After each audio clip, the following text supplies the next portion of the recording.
बुरी पड़ोसन। ये देखो, इस सरिता ने फिर कचरा अपने आंगन में डाल दिया। ये इंसान है या जानवर? कचरा कहीं भी हो, कूड़ेदान का रास्ता ढूंढ ही लेता है। तुमने मेरे घर को कूड़ेदान कैसे कहा है? वैसे ही जैसे तुमने मेरे परिवार को जानवर कहा। देखो, मैं राकेश भाई साहब का लिहाज कर रही हूँ, वरना क्या, मैं भी मुकेश भैया की वजह से चुप हूँ।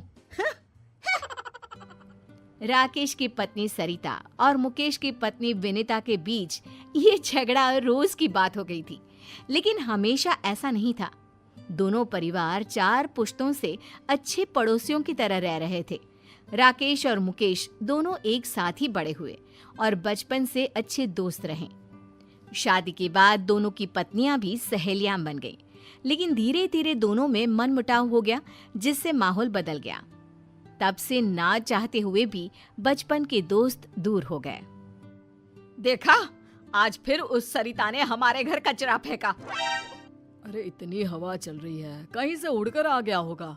तुम्हें कैसे पता कि सरिता भाभी ने फेंका है? अरे जिस चिप्स का पैकेट मेरे सामने उड़कर आया, वो वही तो खा रही थी।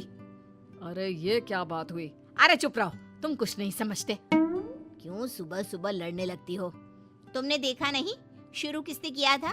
कुछ भी बोलेगी तो क्या मैं चुपचाप सुन लूंगी? अरे नहीं, तुम तो बस सुनाती हो। क्या कहा तुमने? नहीं, कुछ नहीं, सब समझती हूँ मैं। देखना तुम, किसी दिन ना मैं।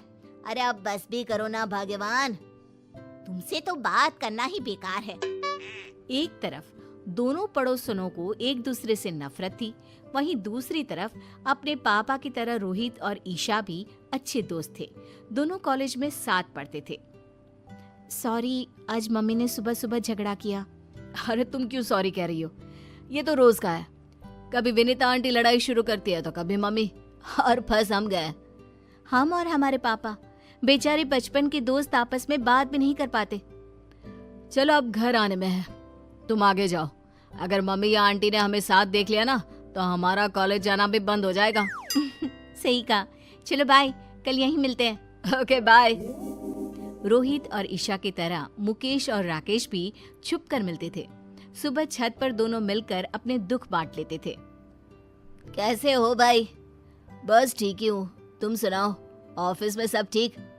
ऑफिस में तो सब ठीक है, बस घर में सब ठीक हो जाए। इन दोनों का झगड़ा तो रोज की बात हो गई है। तेरी हिम्मत कैसे हुई मेरे बेटे को आवारा कहने की?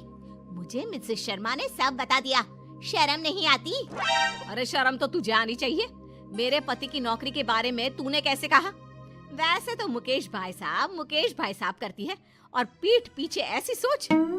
अरे उल्टा चोर कोतवाल को डांटे, खुद की चोरी पकड़ी गई तो मुझ पर इल्जाम लगा रही है।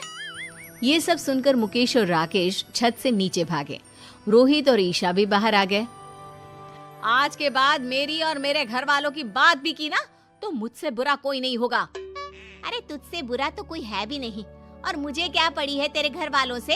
भाड़ में जाए मेरी बला से। दोनों गुस्से से आग बबूला होती अपने अपने घर चली जाती है और बचा हुआ गुस्सा घर वालों पर निकालने लगती है। तुम्हें क्या हो जाता है बार बार? अरे होगा तो अब कान खोल के सुन लो। आज के बाद अगर गलती से भी राकेश भाई साहब से बात करते दिखे ना तो तुम्हारी खैर नहीं। लेकिन माँ। अरे तू चुप कर, तुझे भी वो रोहित से बात करने की कोई जरूरत नहीं है। याद रखना, मुझसे बुरा कोई नहीं होगा। देख लिया तुमने अपनी भाभी के तेवर? आज से सारे रिश्ते खत्म। अब अगर छत पर तुमने मुकेश भैया से बात की तो। अरे तुम्हें कैसे पता कि हम छत पर मिलते हैं? तुमने क्या मुझे बेवकूफ समझा है? अगर तुमने मुकेश भैया से बात की तो मैं मायके चली जाऊंगी। अरे क्या माँ, जरा सी बात में। तू भी सुन ले हीरो, अगर कॉलेज में ईशा के साथ बात की तो अपनी माँ को भूल जाना। सरिता और विनीता के रोज रोज के झगड़ों को खत्म करने के लिए रोहित और ईशा ने प्लान बनाया और चुपके से राकेश और मुकेश को कॉलेज के कैंटीन में मिलने बुलाया। अरे बच्चों, हमें यहाँ क्यों बुलाया? हाँ, अगर तुम्हारी मम्मियों को पता चल गया तो हम चारों की चटनी बना देंगी वो। पापा, मुकेश अंकल, हमने मम्मी और आंटी के झगड़े को खत्म करने का प्लान बनाया है। कैसा प्लान? देखिए, मम्मी और आंटी दोनों दिल की बुरी नहीं है। दोनों के झगड़े का कारण थोड़ी गलतफहमियां और बाकी चुगलियां हैं। आपने सुना नहीं था? मम्मी को विनीता आंटी और विनीता आंटी को मम्मी के खिलाफ वो शर्मा आंटी ने ही तो भड़काया था। हाँ, विनीता तो बल्कि रोहित की हमेशा तारीफ करती है। कहती है इतना समझदार लड़का है, पढ़ाई में भी अव्वल है। सही कह रहे हो। सरिता भी तुम्हें अपना भाई मानती है। वो क्यों किसी से तुम्हारी बुराई करने लगी? बस पापा, इसीलिए हम चाहते हैं कि दोनों को एक दूसरे की अच्छाई का पता चले और झगड़ा भूलकर दोनों में दोस्ती हो जाए। ऐसा प्लान है। कल मम्मी मार्केट जाने वाली है और विनीता आंटी मंदिर, तभी सही मौका है। अरे लेकिन करोगे क्या? यहाँ आइए। दोनों बच्चों ने राकेश और मुकेश को प्लान सुनाया। लेकिन बेटा, कोई गड़बड़ तो नहीं होगी ना? डोंट वरी अंकल, हमने अपने दोस्तों के साथ मिलकर प्लान बना लिया है। सुनो जी, कल मंदिर जा रही हूँ मैं। अब ठीक है, आराम से जाना। हेलो रोहित बेटा, तुम्हारी आंटी निकल गई है। All the best. सुनो जी, पैसे दे दो, मैं मार्केट जा रही हूँ। अब हाँ हाँ, टेबल पर रखे हैं और मैंने सामान की लिस्ट भी बनाई है, वो भी लेते जाना। बेटी ईशा, तुम्हारी आंटी निकल गई है, जरा ध्यान से। जैसे ही विनीता मंदिर से बाहर आई, उसने देखा कि वहाँ भीड़ लगी है और लड़ाई हो रही है। उस लड़ाई में उसे एक जानी पहचानी आवाज सुनाई दी। वो तुरंत पास गई। आंटी आ रही है, चलो नाटक शुरू करो। अरे पैसे तो देने ही पड़ेंगे, तुम्हारी वजह से हमें चोट आई। देखो, एक तो तुम रॉन्ग साइड आ रहे थे, ऊपर से एक बाइक पर 3 सवार। स्पीड तुम्हारी ज्यादा थी और इल्जाम मुझ पर। गलती किसी की भी हो, पैसे तू ही देगा। और ना दूं तो आज मार मार के तेरी हड्डियां तोड़ देंगे और तेरी ये बाइक भी। देखो, मैं पुलिस को बुलाऊंगा। तीनों लड़के रोहित के साथ धक्का मुक्की करने लगते हैं। ये देखकर विनीता बीच झगड़े में कूद पड़ी। बंद करो ये। तुम्हारी हिम्मत कैसे हुई इसे हाथ लगाने की? मैडम, आप बीच में मत आओ। इसकी वजह से हमारी गाड़ी टूट गई, अब हम इसको तोड़ेंगे। मैं इसे अच्छे से जानती हूँ, ये कभी गलती नहीं करता। गलती तुम्हारी होगी। अब भागो यहाँ से, वरना पुलिस को मैं बुलाती हूँ। नहीं नहीं, पुलिस नहीं। अरे भागो यहाँ से। थैंक यू आंटी, आपने बचा लिया। अरे बेटा, तू मेरे बेटे जैसा ही तो है। तुझे चोट तो नहीं आई ना? नहीं नहीं, मैं ठीक हूँ। आप जो वक्त पर आ गई। अरे बस भी कर। चलो मैं आपको घर ले चलता हूँ। अच्छा ठीक है बेटा, लेकिन अपनी माँ को मत बताना कि मैंने तेरी मदद की। सरिता एक दुकान में सामान खरीदकर वापस जा रही थी। तभी उसे एक आवाज आई। छोड़ो मुझे, हाथ मत लगाओ। अरे ऐसे कैसे छोड़ दे? बचाओ बचाओ। सरिता ने देखा कि ईशा को कुछ गुंडे छेड़ रहे हैं। आंटी ने देख लिया? हाँ, तो एक्टिंग शुरू करो। आज अकेली मिली है, अब बच के कहाँ जाएगी?